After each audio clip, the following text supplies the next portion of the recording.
കടനാട് ജലോത്സവം ജനുവരി 15 മുതൽ 20 വരെ കടനാട് ചെക്ക് ഡാമിൽ നടക്കും. കയാക്കിംഗ്, കുട്ടവഞ്ചി സവാരി, പെഡൽ ബോട്ടിംഗ്, വള്ളം സവാരി എന്നിവയാണ് ജലോത്സവത്തിൽ ശ്രദ്ധയാകർഷിക്കുന്നത്.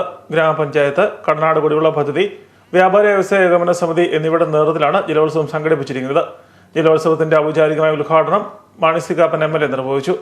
കുട്ടനാട്ടിലുള്ള സൗകര്യങ്ങൾ, കുട്ടനാട്ടിലെ ദുരന്തങ്ങളല്ല, കുട്ടനാട്ടിലുള്ള സൗകര്യങ്ങൾ കടനാട്ടിലെ ജനതയ്ക്ക് ഇങ്ങനെ ഒരുക്കി കൊടുക്കാമെന്നാണ്.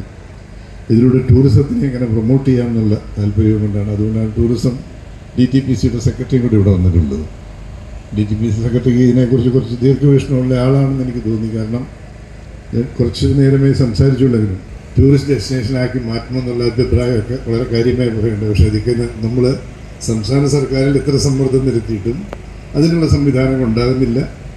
തന്നെയുമല്ല, ഞാൻ ഫ്രാൻസിസ് ജോർജും കൂടെ സുരേഷ് ഗോപിയും കൂട്ടി ക്യാബിനറ്റ് മിനിസ്റ്ററെ കണ്ടു. അപ്പോൾ സംസ്ഥാന സർക്കാർ ഒരു റെക്കമെൻഡേഷൻ ലെറ്റർ അയച്ചാൽ ഇത് വരും എന്ന് പറഞ്ഞു. അത് ഔദ്യോഗികമായി തന്നെ കത്ത് കൊടുത്തിട്ടുണ്ട്. മറുപടി കിട്ടിയാൽ ഇല്ലീഗലും ഇരവിഴ പഞ്ചറിയും ഈ ടൂറിസം മാപ്പ് ഓഫ് ഇന്ത്യയിൽ നിന്നാൽ വാഗമണ്ണിൽ വരുന്ന മുഴുവൻ ടൂറിസ്റ്റുകളും ഇവിടെയും വരും. അതിൻ്റെ ഏറ്റവും പ്രയോജനം കിട്ടാൻ പോകുന്നത് കടനാട് മേലുകാവിലെ അടുത്ത പഞ്ചായത്തുകൾക്ക് അതിനുള്ള സൗകര്യങ്ങൾ ഉണ്ടാക്കിയാൽ, അവർക്ക് താമസിക്കാനുള്ള സൗകര്യങ്ങൾ ഉണ്ടാക്കിയാൽ തീർച്ചയായും ഇവിടുത്തെ ജനങ്ങൾക്ക് അത് ഗുണകരമാകും. സാമ്പത്തികമായി 10,000 രൂപയുടെ വരുമാനം ഓരോ ദിവസവും ഉണ്ടാക്കാൻ കഴിയുന്ന. പഞ്ചായത്ത് പ്രസിഡന്റ് ജി തമ്പി അധ്യക്ഷത വഹിച്ചു.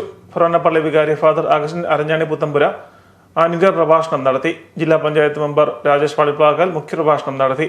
Ward member Usha Raju, DTPC secretary Athira Sunny, societies president Johny Azhakan Parambil, block member Sebastian Kattakkal, വ്യാപാരി വ്യവസായ unit president CB Azhakan Parambil, സംഘടക സമിതി കൺവീനർ ബിനു വള്ളംപുരടം എന്നിവർ പ്രസംഗിച്ചു.